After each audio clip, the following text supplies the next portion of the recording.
Para salma dan pemirsa, 11 Oktober 2022, Yayasan Jamaah Haji Klaten dan Yayasan Al-Mabrur Klaten menyelenggarakan peringatan Maulid Nabi Muhammad SAW di 12 Rabiul Awal 1444 Hijriah, sekaligus penyerahan dana CSR-RPLH dan juga rapat pleno antara Yayasan Jamaah Haji Klaten dan Yayasan Al-Mabrur Klaten.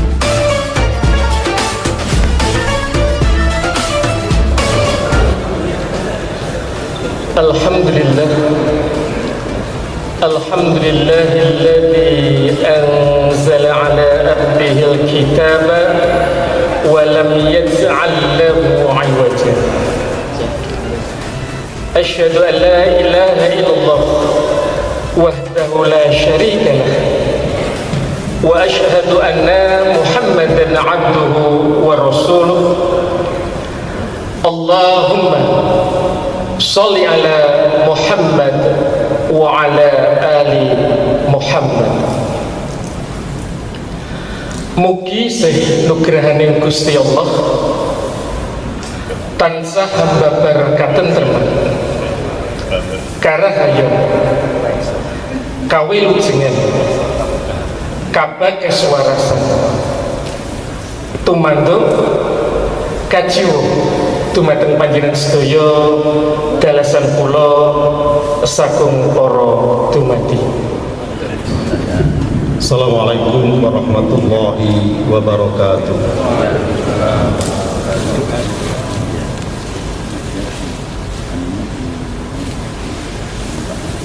A'udzu billahi minasy syaithanir rajim. Bismillahirrahmanirrahim.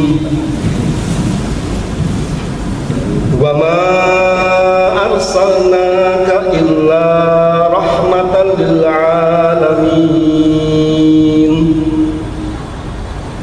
Qul innama yuha ilayya annama ilahukum ilahun wahid. Fahal antum muslimun?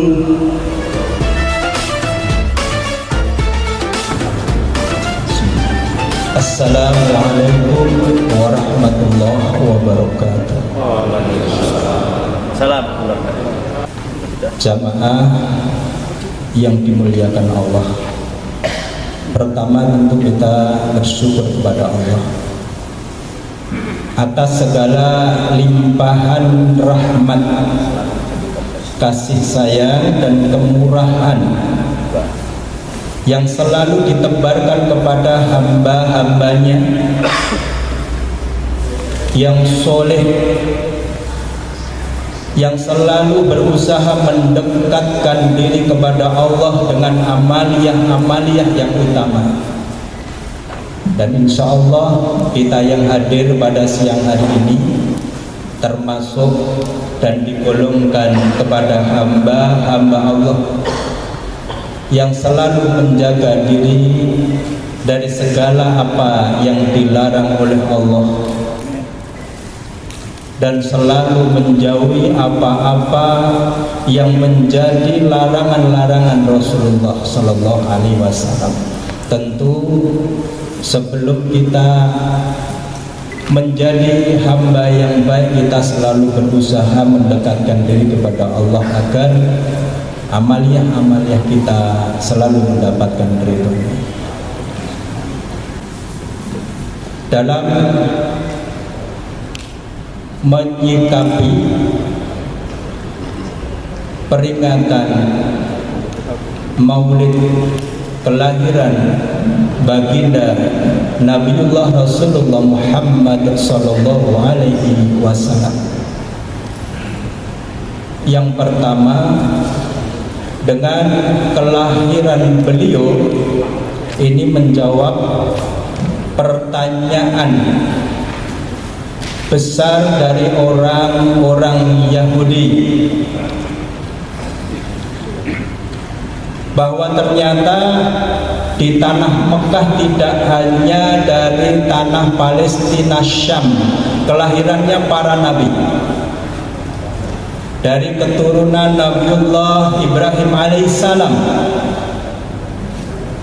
Di tanah Mekah juga lahir seorang yang ditunggu dan akan merubah setiap logika yang menyimpang dari apa yang sudah menjadi ketentuan Allah Subhanahu wa taala.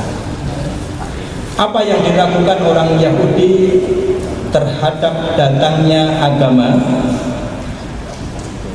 yang mana kabar itu sudah disampaikan oleh para pimpinan-pimpinan mereka, dari rahib-rahib mereka, dari pendeta-pendeta mereka, dari imam-imam mereka. Dan Allah jawab pertanyaan tersebut, diabadikan dalam Quran surah As-Saff, surah yang ke-61, ayatnya 6, 7, 8. Wa idh qala Isa ibn Maryam ya bani Israila inni rasulullah ilaikum musaddiqan lima baina yadayya wa mubasysyiran bi rasulin ya'ti min ba'di ismu Ahmad. Falamma ja'ahum bil bayyinati qalu hadha sihrun mubin. Wa man azlamu mimman iftara 'ala Allahil kadhiba wa huwa yud'a ila al-Islam wallahu la yahdil qaumal zalimin yuriduna liyutfi'u nurallahi bi afwahihim wallahu mutimmu nurihi walau karihal kafirun. Kemudian dalam hal ini kita bisa memberikan satu pengertian yang bisa kita pahami dari ayat ini, ketika pertanyaan yang diajukan dan diragukan oleh orang-orang Yahudi akan datangnya Rasul penutup zaman. Dan Rasul yang terakhir ini adalah memberikan pencerahan dari keyakinan kaum-kaum sebelumnya. Tadi dikabarkan langsung oleh nabi-nabi mereka, termasuk Nabi Isa alaihissalam. Apa yang disampaikan oleh Nabi Isa alaihissalam? Nabi Isa alaihissalam berkata kepada Bani Israil, Wa idh qala Isa bin Maryam inni rasulullah ilaikum. Ketika Nabi Isa alaihissalam ibni Maryam mengatakan kepada Bani Israel, inni rasulullah ilaikum, aku adalah utusan Allah yang diutus kepada kalian, musaddiqan lima baina yadayya, yang membenarkan ajaran-ajaran sebelumku dari Taurat dan juga yang sekarang dipegang adalah Injil dan suhuf-suhuf yang sebelumnya. Wa mubasysyiran bi rasulin ya'ti min ba'di ismu Ahmad, dan akan memberikan kabar gembira tentang datangnya Rasul yang akan diberi nama Ahmad atau kita kenal dengan Muhammad. Falamma ja'ahum bil bayyinati qalu hadza sihrun mubin. Ketika betul-betul bahwa Rasul yang akan datang yang bernama Ahmad atau Muhammad ini betul-betul datang kepada mereka, apa yang dikatakan orang Yahudi? Mereka tetap tidak iman, tidak yakin. Ketidakimanan, ketidakyakinan apa? Katanya Rasul ini tidak punya nasab dari kenabian. Padahal Rasulullah Muhammad SAW nasabnya jelas. Kalau kita lihat dalam sirah nasab daripada baginda Rasulullah SAW, Muhammad ibni Abdullah ibni Abdul Muttalib ibni Hasim ibni Abdul Manaf ibni Qusay ibni Kilab ibni Murad ibni Banu Ismail ibni Ibrahim. Artinya nasabnya ini urut sampai kepada Nabiullah Ibrahim alaihissalam, sehingga orang-orang Yahudi tercengang kaget bahwa Rasulullah Muhammad SAW yang lahir di kota Mekah, jauh di tanah Palestina, kotanya, negerinya para nabi. Ketidakyakinan mereka terbantahkan oleh apa yang menjadi nasab daripada Rasulullah Muhammad SAW. Sehingga Allah tegaskan, wa man adzlamu mimman iftara 'ala Allahil kadhiba wa huwa yud'a ila al-Islam wallahu la yahdil qaumadh dhalimin.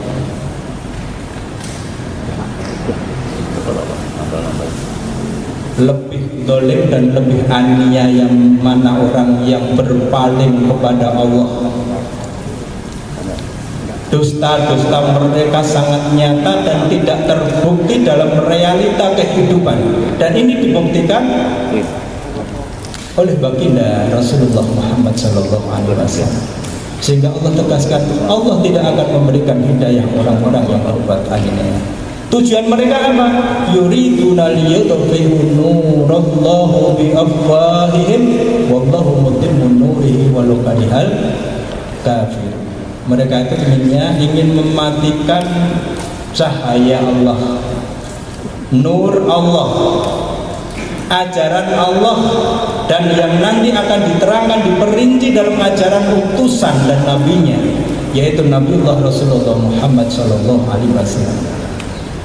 Tapi yakinlah, wallahu mutimmu nuri walau karihal kafir. Meskipun orang-orang kafir itu sangat ingin memadamkan api cahaya Allah, tapi Allah tetap menjaganya itu dengan diutusnya para nabi dan diikuti para sahabatnya, diikuti para tabi'in, tabi'ut tabi'in, para salafus saleh, sehingga para orang-orang yang selalu menekuni, mendalami dan mengamalkan apa yang menjadi keyakinannya.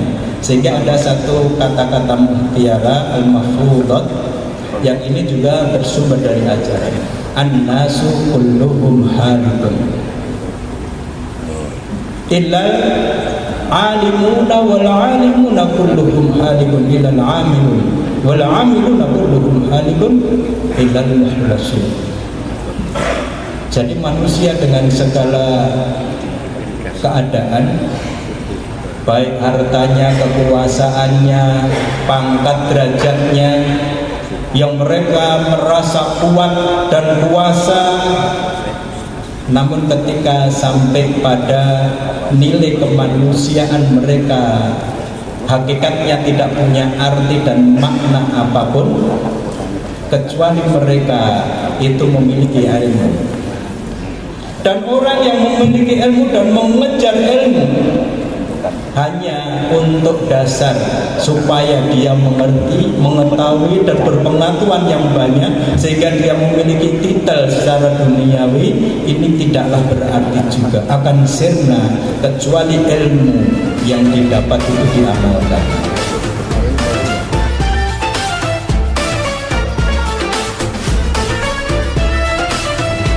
Assalamualaikum warahmatullahi wabarakatuh.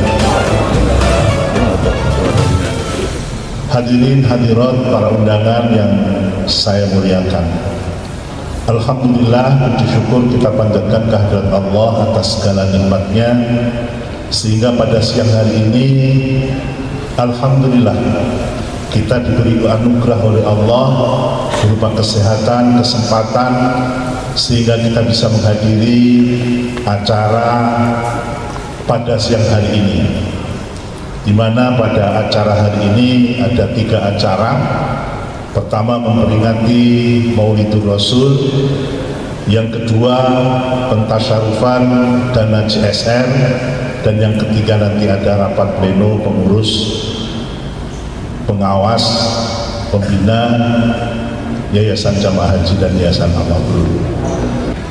Bapak Ibu yang saya hormati, kenapa Yayasan Jamaah Haji pada setiap ada peringatan Hari Besar Islam kita selenggarakan acara peringatan meskipun dalam skala yang tidak terlalu besar. Kalau dulu kita sering melaksanakan dalam acara-acara peringatan tersebut dengan skala besar. Karena apa? Kita melestarikan peringatan-peringatan Hari Besar Islam ini, kita menelusuri sejarah berdirinya yayasan ini yang dibangun oleh para pendiri waktu itu, para penggagas, para perintis, dimulai dari majelis ke majelis, majelis pengajian satu ke majelis pengajian yang lain. Kemudian ketika sudah menetapkan agenda besarnya, yaitu ingin mendirikan rumah sakit, maka momentum untuk bisa mengumpulkan para hujaj yang sejak awal tahun 70-an hingga dirintisnya pendirian rumah sakit oleh Yayasan Jamaah Haji, itu yang dimanfaatkan adalah momentum-momentum Hari Besar Islam, peringatan Maulid, peringatan Isra Mi'raj, halal bihalal, tahun baru Hijriah. Itu yang dimanfaatkan untuk mensosialisasikan gagasan-gagasan besar para pendiri, sekaligus menghimpun dana untuk pendirian rumah sakit.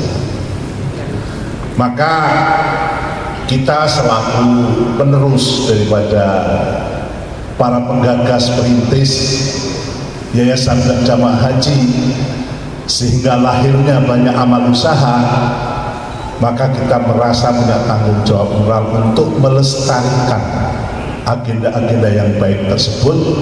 Meskipun kalau sekarang ini bertemu pengajian itu sudah tidak mengumpulkan dana lagi, tapi awal-awal berdiri itu kita melaksanakan peringatan Maulid, Isra Mi'raj dan seterusnya. Bahkan para pembicara yang dihadirkan nasional, tingkat nasional, ada Kiai Syukron Makmun, ada Kiai Ibu Nyai Hajah Tuti Alawiyah dan seterusnya, banyak dihadirkan di Klaten ini untuk ikut serta menggali dana masyarakat dalam rangka pendirian rumah sakit yang digagas oleh Yayasan Jamaah Haji Klaten. Maka menurut saya dan menurut kami dari pengurus Yayasan Jamaah Haji, peringatan Hari Besar Islam ini layak untuk kita teruskan.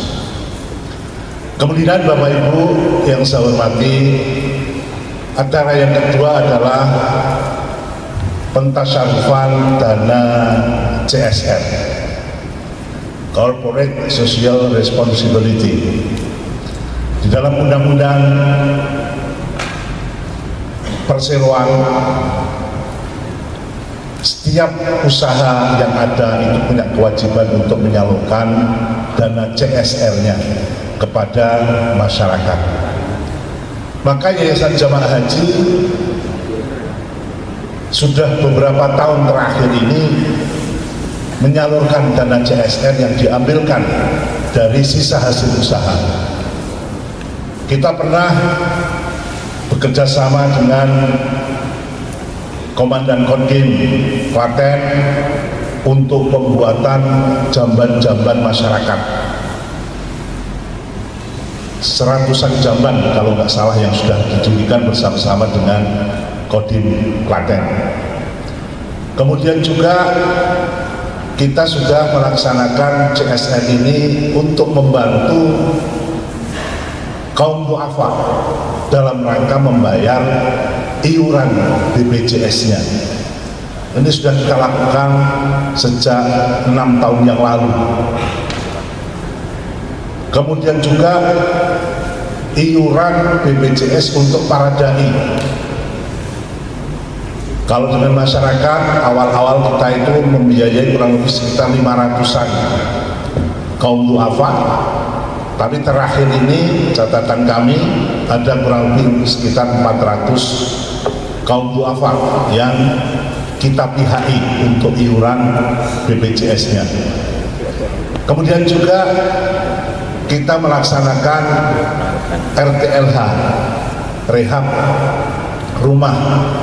Pada periode tahun lalu kita melaksanakan untuk 20 rumah, kalau insya Allah tahun ini ada 30 rumah. Itu semuanya dilakukan oleh Yayasan Jamaah Haji sebagai bagian dari misi sosial yang diemban oleh Yayasan Jamaah Haji. Sehingga mudah-mudahan dengan apa-apa yang kita lakukan ini sesuai dengan harapan dan keinginan para pendiri dulu, di samping rumah sakit melayani kesehatan masyarakat, tetapi dari aspek sosialnya kita juga melaksanakan menyisihkan dana-dana dari sisa hasil usaha tersebut untuk membantu saudara-saudara kita semuanya, termasuk Bapak Ibu yang hari ini dirawuhkan. Untuk itu kami atas nama Yayasan Jamaah Haji Klaten mengucapkan terima kasih kepada Bapak Ibu semuanya yang bersedia untuk menerima dana RTLH ini. Juga kami ucapkan banyak terima kasih kepada tim yang telah melakukan verifikasi, visitasi ke objek-objek yang telah kita tentukan bersama. Kemudian acara kita berikutnya nanti adalah rapat pleno. Itu adalah rapat intern daripada pengurus, di mana ini kita lakukan setiap bulan dalam rangka kita ingin mengetahui progres yang terjadi di Yayasan Jamaah Haji, Yayasan Al-Mabrur beserta seluruh amal-amal usahanya. Ini Bapak Ibu yang saya hormati, yang dilakukan oleh Yayasan Jamaah Haji, Yayasan Al-Mabrur dalam rangka mengemban kepengurusan, mengemban amanat yang telah diamanatkan kepada kami. Untuk itu kami mohon doa restu, mudah-mudahan apa yang kita lakukan selama ini di tahun-tahun mendatang bisa kita tingkatkan.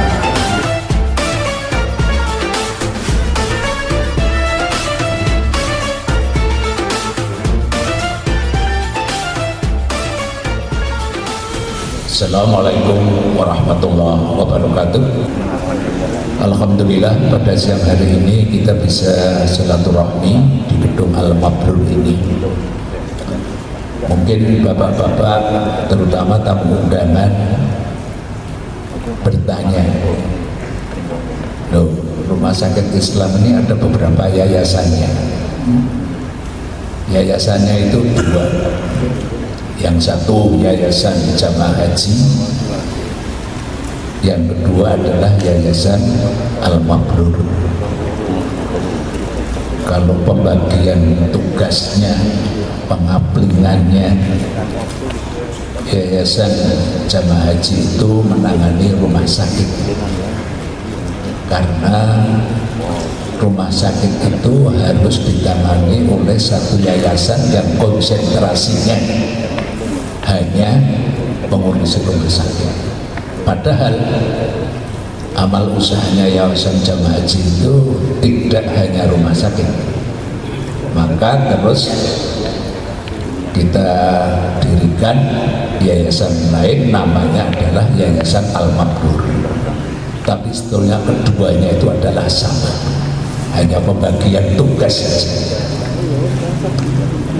Nah, salah satu kegiatan amal usaha Yayasan Al-Mabrur itu misalnya jangan lihat di depan itu ada Bank Syariah Al-Mabrur. Kemudian gedung yang kita tempati ini juga termasuk apa yang ditangani oleh Yayasan Al-Mabrur.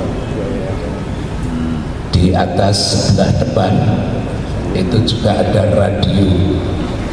radio Salma Suara Al-Mabrur. dan masih ada lagi nanti bentuk-bentuk usaha yang lain, termasuk diharapkan nanti adalah properti, ya, pengembang.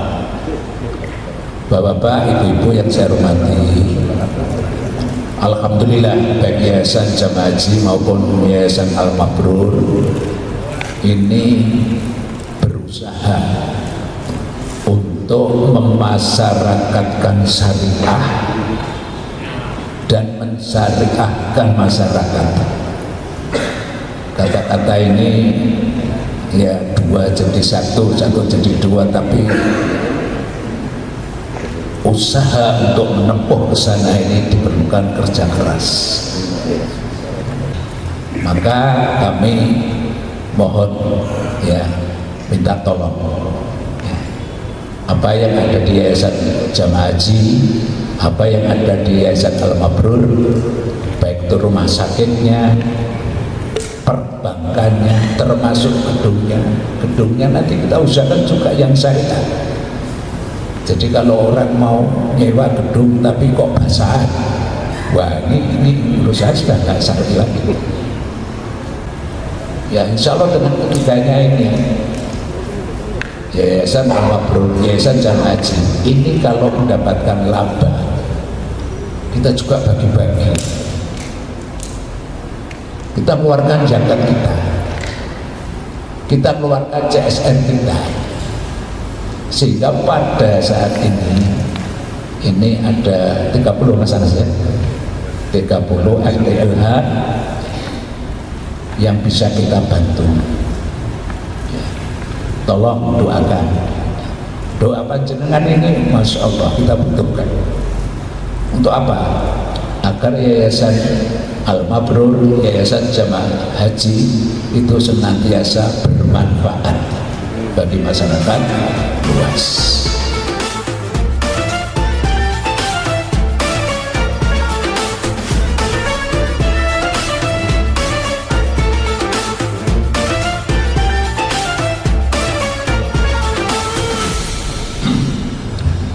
Assalamualaikum warahmatullahi wabarakatuh.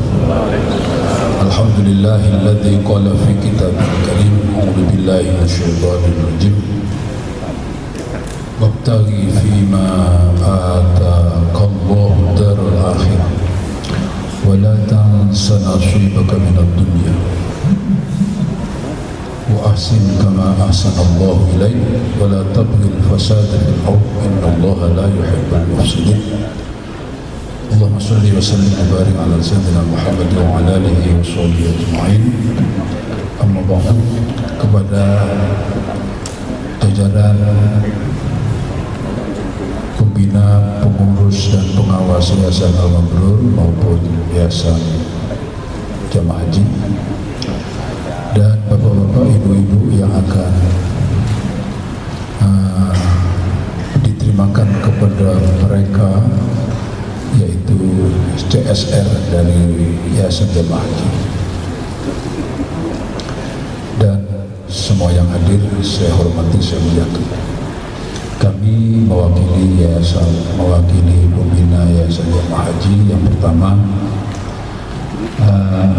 mengucapkan selamat dan berbahagia atas diselenggarakannya kegiatan ini dalam rangka 3 event.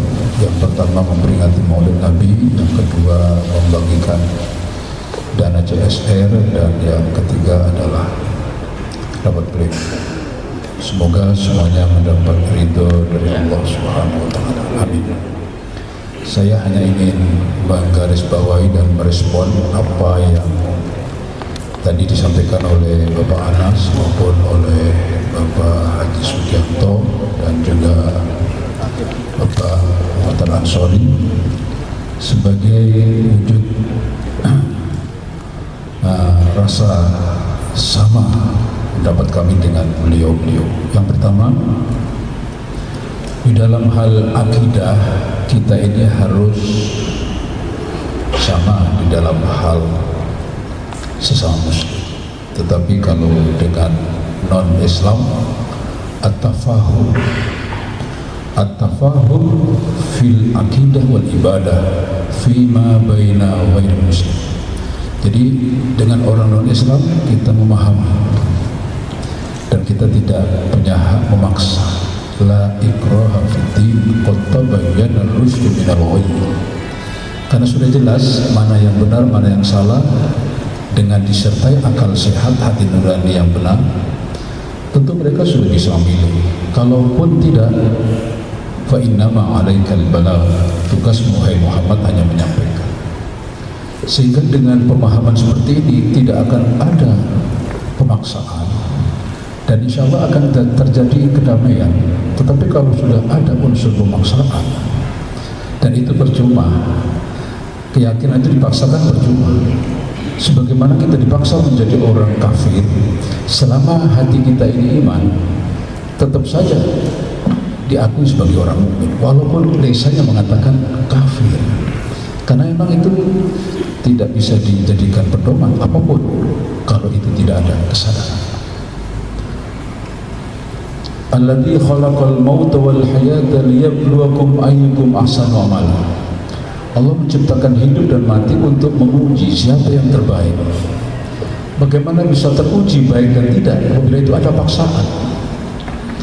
Maka luar biasa Islam dalam hal ini sangat-sangat mendasar. Ketika harus dipaksa menjadi Islam atau sebaliknya, sementara itu merupakan ujian. Apa artinya dipaksa?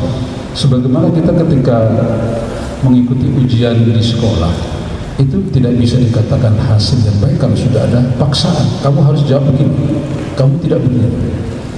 Maka sangat rasional apabila kita mengikuti firman Allah, la ikraha fiddin qad tabayyana rusydu minal ghayy faman yakfur bit-taghut wa yu'min billah faqad istamsaka bil urwatil wuthqa la infisama, dan seterusnya dan seterusnya. Tetapi di dalam hal sesama muslim, ya, oh ya tadi belum selesai. Ketika kita berhadapan dengan orang non muslim adalah at-ta'awun fi ghairil aqidah. Di dalam selain akidah kita bisa kita siasati dalam hal saling membantu kalau menolong. Misalkan dalam hal kemanusiaan, tidak ada alasan kita tidak bisa bergabung dengan mereka selama itu tidak berkaitan dengan akidah. Adapun dengan akidah, fattafahum adalah saling memahami, bukan saling mengingkari, tapi memahami memang mereka keyakinan itu. Dan kalau kita ingin memaksakan tanda petik kepada mereka, cukup dengan tunjukkan akhlak Islam yang benar. Sekedar ilustrasi, saya sering menyampaikan ketika bicara masalah kebangsaan. Kebetulan kemarin juga saya mengikuti acara hari ulang tahun TNI di Sukoharjo yang ditugasi untuk bicara tentang tausiah kebangsaan. Waktu itu saya sempat mengutip peristiwa yang dialami oleh Rasulullah ketika beliau diwanted oleh orang kafir karena semakin banyak peserta yang mengikuti orang kafir Quraisy yang mengikuti Nabi, sehingga Nabi harus dihabisi dengan hadiah 100 sampai 200 unta hadiah. Di saat Nabi dalam keadaan rebahan tiduran di bawah pohon kurma, kebetulan Taksur yang sedang memburu Nabi dalam rangka untuk memperoleh hadiah tadi, Nabi dalam keadaan tak berdaya dan pedangnya digantungkan di dahan di mana beliau rebahan di bawah. Tentu kemudian yang namanya Taksur mengambil alih, merampas pedangnya Nabi dan kemudian menggertak dalam posisi berdiri di atas Nabi tertinggi. Ya Muhammad, man yamna'uni an aqtul. Hai Muhammad, siapa yang berhak, siapa yang berani menghalangi untuk membunuh? Kita semuanya membaca sejarahnya, dan Nabi dengan tenangnya mengatakan, Allah yamna'uka an taqtul. Allah lah yang akan menghalangi untuk membunuhku. Aneh tapi nyata, kenapa yang namanya Taksur begitu mendengar kalimat Allah dari lisan Nabi Muhammad SAW yang tentu sangat kental dengan tauhid dan akidahnya, langsung keringat dingin muncul dari tubuh Taksur dan lemah tak berdaya dan terjatuh dalam keadaan duduk. Tentu kemudian Nabi mengambil alih pedang yang dirampasnya dan berbalik beliau mengatakan, ya ta'sir man yamna'uni an aqtula. Sekarang gantian, siapa yang menghalangiku untuk membunuh? Ta'sir pun menjawab, bukan berhala tentunya, berhala gak bisa bawa di Mekah. Karumuka ya Muhammad, jiwa besarmu hai Muhammad, kalau engkau memaafkan atas kesalahan, itu yang menjadikan engkau tidak bisa menghalangi, yang tidak bisa akan membunuh. Bagaimana kira-kira kalau kita menjadi seorang Rasul yang tidak dibunuh, tapi kemudian dia tidak berdaya menghadapi Nabi, dan Nabi justru yang kebalik, yang berbalik menjadi dominan. Kira-kira kalau kita sebagai Nabi dimaafkan atau dibunuh? Tidak usah kita pengurus yayasan saja, bukan pengurus Al-Mabrur, yayasan saja.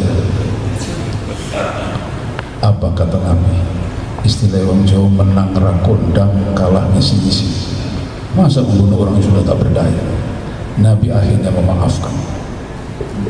Di sini letak jiwa besarnya Islam yang luar biasa. Tidak dibunuh karena sudah menyatakan, walaupun dia tidak menyatakan Islam, hanya mengatakan karumuka, tidak ada yang menghalangi untuk membunuhku kecuali kalau engkau memaafkan. Nabi saat itu langsung memaafkan dan mengatakan, bagaimana kamu?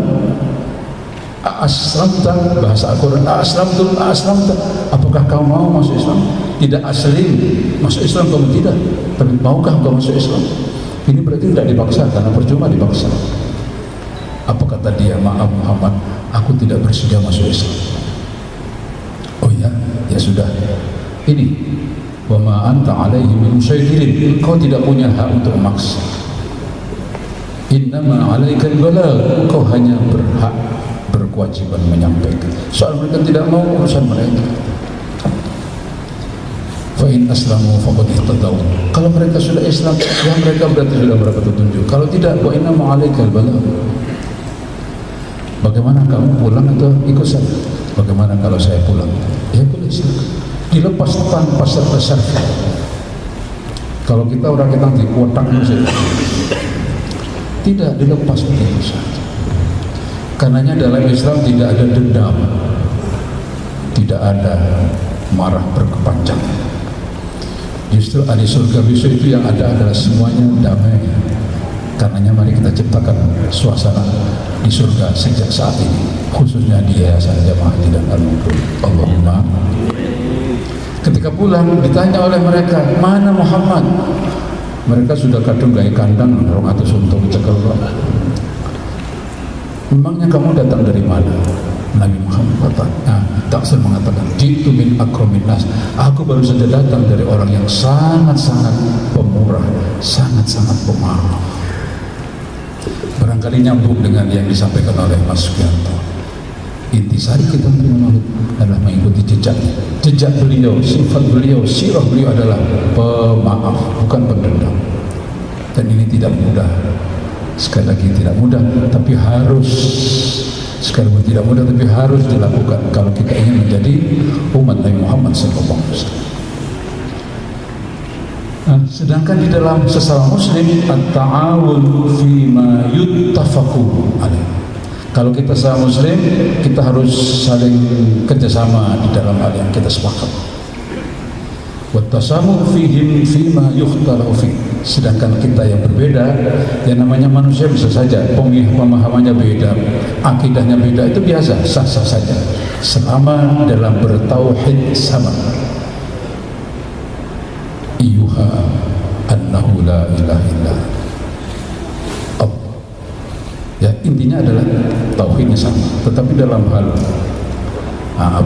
cabang-cabangnya, walaupun termasuk dalam akidah, termasuk dalam syariat, lebih-lebih dalam hal sosial adalah atasamu.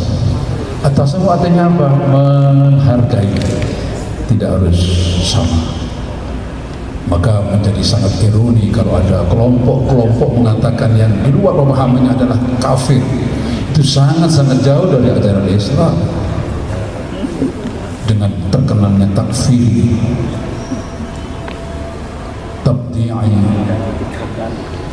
dan halal darah, ini sangat jauh yang kita harus hati-hati untuk tidak mudah terpengaruh oleh kelompok-kelompok seperti ini. Kalau tidak salah, pengajian seperti ini disampaikan oleh Mas Sugianto pada saat beliau ditugasi untuk menyampaikan ceramah. Kita jangan sampai menjadi terpengaruh kelompok takfir, kelompok tabdi, kelompok yang menganggap orang lain berbeda langsung dicap sebagai kafir dan halal darah. Tentu yayasan tidak ingin mempunyai keyakinan seperti itu. Ya, yang kedua, saya menyoroti Pak Anas tadi, alhamdulillah kegiatan Hari Besar Islam tetap diberlakukan. Untuk itu saya kalau boleh mengusulkan setiap ada event Hari Besar Islam, tidak hanya dari intern yayasan baik Al-Mabrur maupun Haji, tapi juga setidaknya pimpinan dari amal usaha dihadirkan, sehingga ada bedanya antara pleno dengan Hari Besar Islam, walaupun sederhana, karena ini sejarah. Tadi sudah saya bisik-bisik dengan yang membidangi, beliau setuju, walaupun hanya pimpinan, tidak harus semuanya. Yang berikutnya kaitan dengan bapak-bapak yang dihadirkan untuk menerima JSR, ini bagian daripada moto yayasan, yaitu wa ahsin kama ahsanallahu ilaik. Jadi moto yayasan adalah bagaimana didirikan yayasan ini dengan segala amal usahanya, dalam rangka untuk berbuat baik kepada sesama. Jadi disampaikan oleh Pak Anas, baik berbuat baik di dalam hal kegiatan amal usahanya, contohnya seperti rumah sakit, BBRS dan radio, juga keuntungannya pun juga untuk masyarakat. Mohon doa restunya semoga kami semuanya bisa istiqomah. Yang terakhir tadi Pak Muhtar Ansori menyinggung soal memasyaratkan syariah, mensyariatkan masyarakat. Termasuk diantaranya gedung ini yang mana adalah digunakan untuk wedding. Ini ada fenomena yang menarik untuk disorot oleh Dewan Syariah, yang mana kami beserta teman-teman Dewan Syariah masuk. Karena sekarang lagi ngetren, sebelum nikah mereka sudah fotonya sudah mesra, bahkan pasang di surat undangan. Dengan bangganya mereka memasang foto yang belum nikah dalam keadaan mesra. Belum ijab kabul tapi sudah gandengan tangan, sudah pokoknya koyo wis nikah. Ini kalau kita biarkan saja seakan-akan itu tidak apa-apa. Yang paling berdosa adalah ketua umum yayasan yang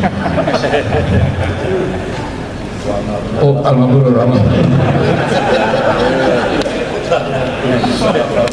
ya, yang punya gedung kan nama beliau. Dan yang paling banyak berdosa pengumuman adalah beliau. Maka Dewan Syariah ingin meringankan beban beliau untuk menyorot, tapi nanti keputusannya tetap di dalam pleno. Untuk itu kami serahkan nanti bagaimana.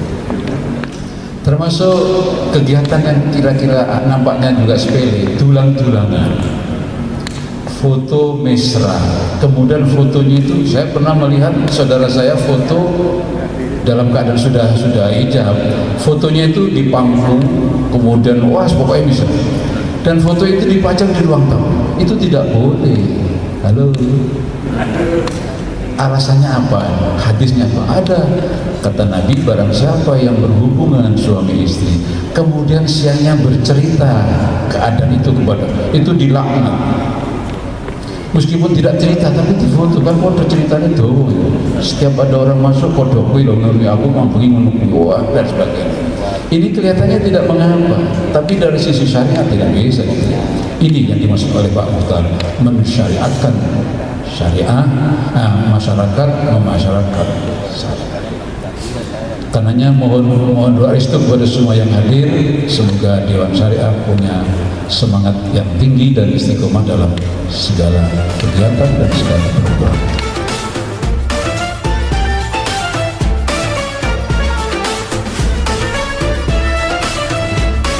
Assalamualaikum warahmatullahi wabarakatuh. Bismillah, alhamdulillah, wassalatu wassalamu ala rasulillah Sayyidina Muhammad ibn Abdullah wa ala alihi wa sahbihi wa mawalah. Amma ba'd. Bapak-bapak dan ibu-ibu yang hadir hari ini, yang meringankan beban kami, yang akan menerima bantuan CSR bersama tokoh masyarakat di sekitarnya, takmir atau RT atau tokoh setempat, semua yang hadir, semua yang hormati, saya muliakan. Sekarang sudah jam 3:04. Tentu Bapak berharap ojo suwe-suwe. Baik Bapak sekalian, tapi tetap akan saya sampaikan. Jadi yayasan ini punya visi besar, tetapi visi besar tadi kita turunkan menjadi visi khusus CSR. Jadi CSR ini punya visi umat sehat dan bahagia bersama keluarga. Jadi saya ingatkan ya, CSR-nya ini punya visi ya umat sehat dan bahagia bersama keluarga. Sedangkan misinya untuk ini ada beberapa hal, ini yang penting.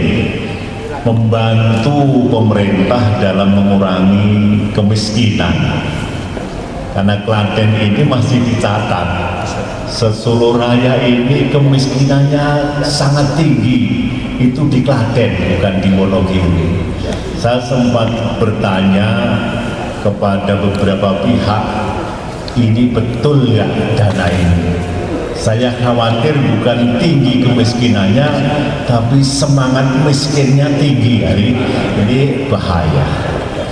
Kedua, misinya kerjasama dengan masyarakat untuk rumah sehat sekitar masjid dan musola.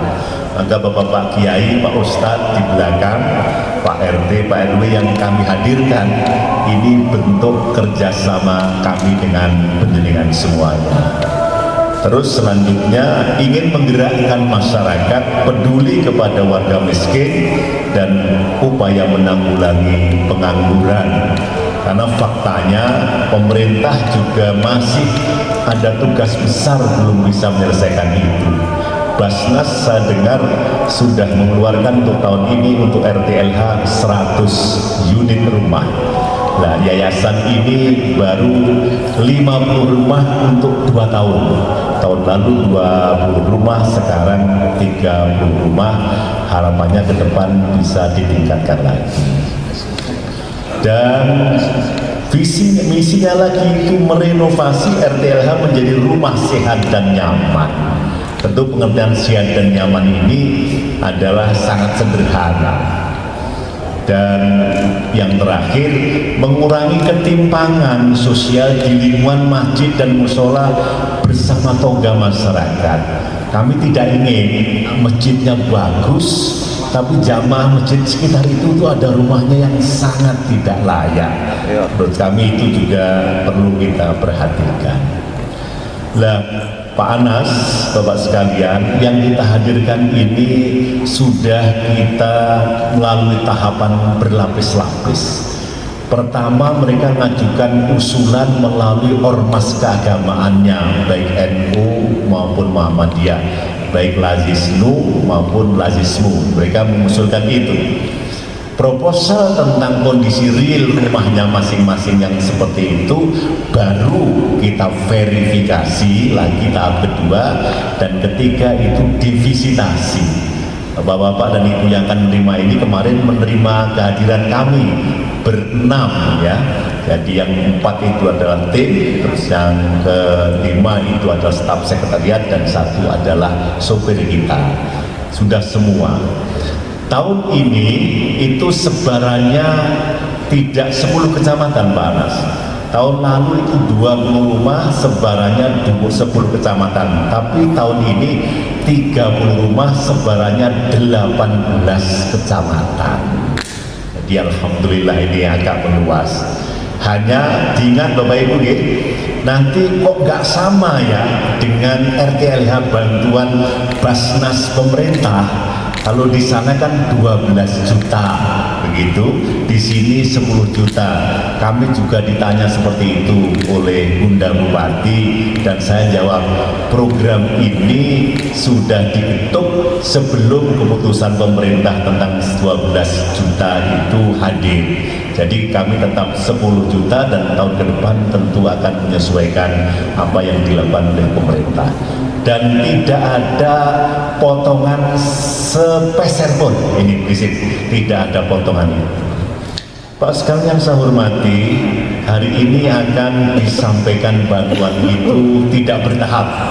Kalau tahun lalu itu bertahap 5 juta, 5 juta, tahun ini kami diarahkan oleh Bendahara Umum bagaimana karena itu agar bisa segera dilaksanakan sekali diserahkan. Jadi Bapak-Bapak nanti akan menerima langsung 10 juta dengan saksi Pak. Jadi yang ada saksi tidak hanya nganten Pak. Penerimaan ada saksi, bukan ragu kami Pak. Biar tokoh yang memimpin penjenengan baik takmir atau RT RW yang setempat itu mengetahui agar nanti tidak salah penggunaan. Hari-hari ini kan panasnya luar biasa, kalau siang pas tidak hujan. Jadi ini tidak untuk beli kulkas, tapi untuk memperbaiki rumahnya. Yang terakhir Bapak sekalian yang saya hormati, nanti setelah diterima ini ada waktu yang harus dipenuhi, itu kurang lebih itu 1,5 sampai 2 bulan sudah harus selesai, sehingga di tengah-tengah melaksanakan nanti renovasi akan divisita lagi Pak, apa betul duit itu sudah dicakno.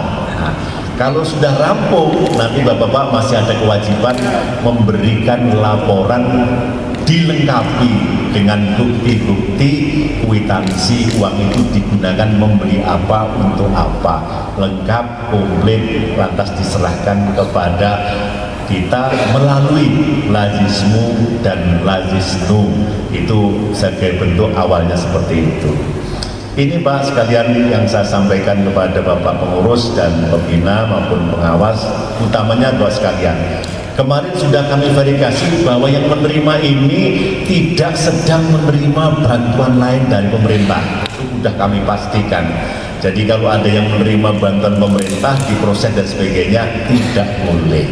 Bukan tidak apa-apa, karena yang miskin lain yang mengharapkan masih banyak. Jadi kita harus juga toleransi terhadap teman-teman kita.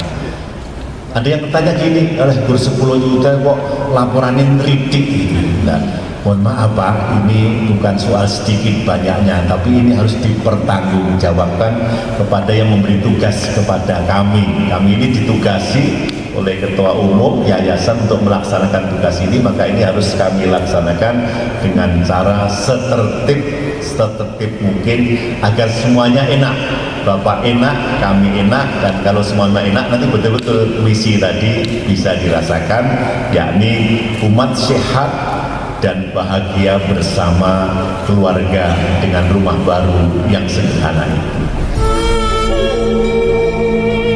Penerima dana CSR untuk RTLH untuk tahun ini diantaranya adalah warga Kecamatan Klaten Utara, Kecamatan Bayat, Cawas, Jogonalan, Ngawen, Karanganom, Gantiwarno, Pedan, Kalikotes, Wedi, Jatinom, Trucuk, Kemalan, Klaten Tengah, Karangdowo, Ceper, Juliring, dan juga warga Kecamatan Prambanan, Klaten.